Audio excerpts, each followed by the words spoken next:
Cerita kali ini adalah kejadian temen gue pas masih kecil. Temen gue sebut aja namanya Akbar.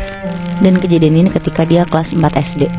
Akbar dan keluarganya itu baru pindah rumah ke rumah dinas bapaknya. Karena bapaknya Akbar tuh kebetulan dapat rumah itu dan sayang kalau gak ditempatin. Bentuk rumahnya itu tuh kayak L gitu layoutnya. Jadi di belakangnya ada kamar mandi sama ada kamar pembantu. Dan garasi rumah mereka tuh manjang. Nah karena bapaknya Akbar mikir kalau misalkan garasinya itu kegedean, jadi buang-buang space gitu, jadi dibikinlah semacam gudang gitu loh sama bapaknya. Jadi setengah space garasi keambil dari gudang itu. Ini daerah mana, Nat? Ini di daerah Jakarta deket Cengkareng, Bi.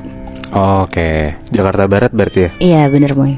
Akhirnya bapaknya Akbar tuh bikin gudang triplek, kayak gudang yang gak kokoh gitu loh. Soalnya kan cuma kayak buat naruh barang-barang doang niatnya. Sebenarnya Akbar yang masih kecil waktu itu tuh kurang seneng kalau garasi tempat biasa dia main di situ sama adiknya jadi mengecil. Jadi Akbar kayak protes gitu sama bapak ibunya. Cuma ya namanya anak kecil ya, nggak digubris lah sama bapak ibunya, tetap dibikin. Karena mikir untuk naruh barang-barang juga kan si gudang ini. Gudangnya tuh nempel sama garasi atau kayak dia tuh ada bangunan sendiri gitu sih, Nat? Ngebangun sendiri lagi, Moy. Jadi setengah garasi tuh diambil buat gudang itu. Oh, berarti kebangunan baru gitu ya? Iya. Jadi kayak bikin sekat gitu loh, Moy. Oh, Di garasinya. oke, bayang. Nah udah tuh direnovasi, ditambahin gudang. Selesai direnovasi, bapaknya Akbar harus pergi dinas. Jadi yang nempatin rumah itu tuh cuma ada Akbar, adiknya sama ibunya. Sekitar jam 8 malam, karena kamar bapak ibunya tuh gede banget dan Akbar sama adiknya juga masih kecil, jadi ibunya tuh mutusin untuk mereka bertiga tuh tidur bareng satu kasur di kamar bapak ibunya. Pas mereka bertiga udah matiin lampu dan siap untuk tidur, tiba-tiba tuh ada suara pembantunya manggil-manggil. Bu. Langsung keluar kan ibunya Akbar, nengok kanan kiri dari pintu, gak ada orang. Tapi setelah diingat-ingat, ternyata pembantunya mereka tuh 2 hari lalu izin pulang, mau mudik. Mau mudik soalnya itu tuh mendekati lebaran. Ibunya bingung sebenarnya, tapi ya takutnya juga dia salah denger kan. Akhirnya dia masuk lagi ke kamar, lanjut tidur sama anak-anak. Pas Akbar sama adiknya udah tidur, tiba-tiba tuh ada suara ketokan pintu kamar. Tok tok tok. Makin berasa aneh kan ibunya. Akhirnya tapi ibunya tetap jalan ke pintu pelan-pelan, ngedeket, terus nyoba buat ngedengerin ketokannya lagi. Dan bener aja ada lagi ketokannya. Tok tok tok. Kali ini tuh lebih cepet. Akhirnya dibuka lah sama ibunya. Pas dibuka, lagi-lagi tuh gak ada orang, mau ibi. Langsung ditutup cepet-cepet kan akhirnya. Tapi pas lagi mau nutup pintu, tiba-tiba banget tuh ada suara perempuan ketawa. Ya, hihihi, kayak gitu. Banget lagi. Nah sama Bi, si ibunya tuh juga merinding banget. Terus dia langsung lari ke kasur. Akhirnya dia berusaha merem dan tidur. Nah untungnya tuh di malam itu Akbar sama adiknya tuh gak kebangun sama sekali. Akhirnya besok paginya ibunya tuh ngapa-ngapain tuh juga jadi gak fokus. Kebayang-bayang suara manggil bu berkali-kali, perempuan ketawa. Pokoknya jadi overthinking gitu dia. Karena suaminya juga belum pulang dinas, akhirnya ibunya Akbar tuh juga gak cerita ke Akbar sama adiknya. Dipendem sendirilah sama si ibunya ini. Sampai akhirnya dia mikir, kalau misalnya nanti malam ada suara ketokan pintu lagi, dia gak akan mau bukain lagi pokoknya. Nah sekitar jam 7 malam, mereka masuk kamar nih lebih awal. Sampai akhirnya di jam 9 malam tuh mereka bertiga udah tidur. Di kamar yang sama lagi? Di kamar yang sama, Moy. Kali ini tuh gak ada suara ketokan pintu lagi. Tapi tiba-tiba Akbar yang lagi tidur nyenyak tuh kayak ketindihan gitu. Terus mulutnya tuh miring kayak orang stroke sambil ngerasa kayak dicekek sama orang. Karena ada suara Akbar sedikit-sedikit kayak teriak gitu kan. Kalau ketindihan kan suara gak bisa keluar semuanya kan. Iya. Ibunya tuh kaget, terus dia kebangun. Langsung cepet-cepet lah dibangunin sama si ibunya ini dan dikasih minum. Terus udah Akbar akhirnya bisa tidur lagi.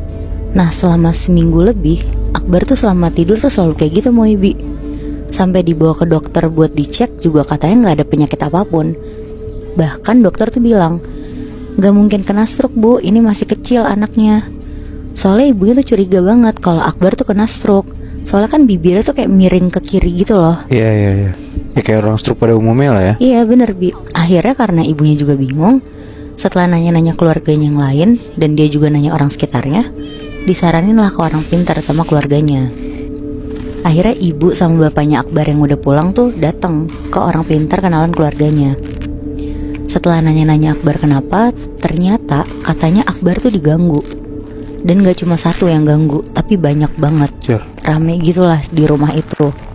Nah yang ganggu itu tuh sumbernya dari kamar mandi belakang sama gudang rumah Akbar itu. Yang baru itu. Iya. Lah malah bangunan baru tapi ada penunggunya.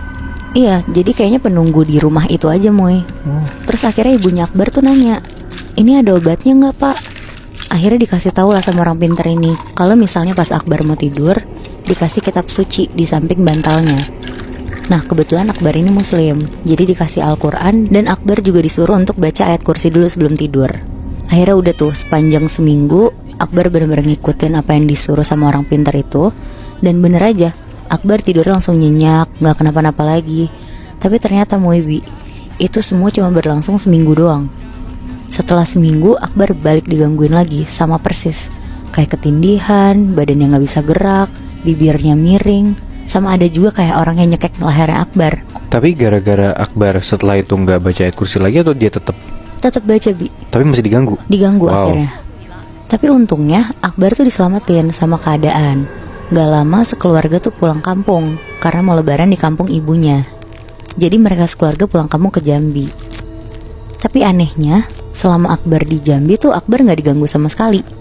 Pokoknya tidurnya nyenyak, bahkan gak pernah baca ayat kursi lagi. Cukup baca doa tidur aja Akbar tuh bisa tidur pules sampai pagi. Nah selama di Jambi Akbar kumpul sama keluarga-keluarga dari ibunya. Dan dia ketemu sama tantenya yang kebetulan indigo.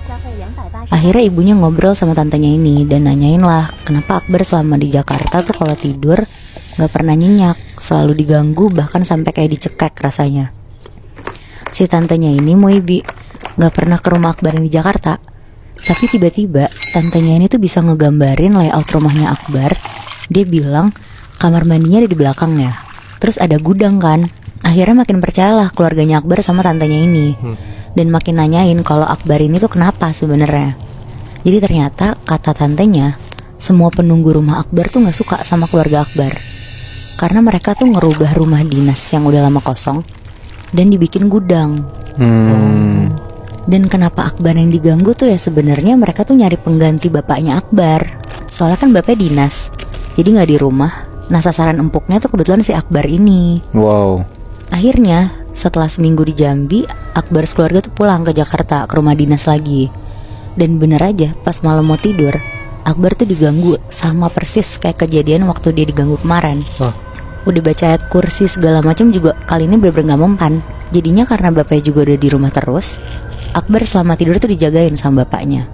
Bener-bener ditungguin sampai azan subuh, baru bapaknya gantian tidur. Karena bapaknya lama-lama juga takut Akbarnya kenapa-napa kan. Selama dijagainnya tuh Akbar tidur udah lumayan jarang ketindihan. Sampai akhirnya neneknya Akbar datang ke Jakarta buat nginap. Karena udah lama gak ketemu mereka semua. Ibu sama bapaknya Akbar tuh pengen pergi.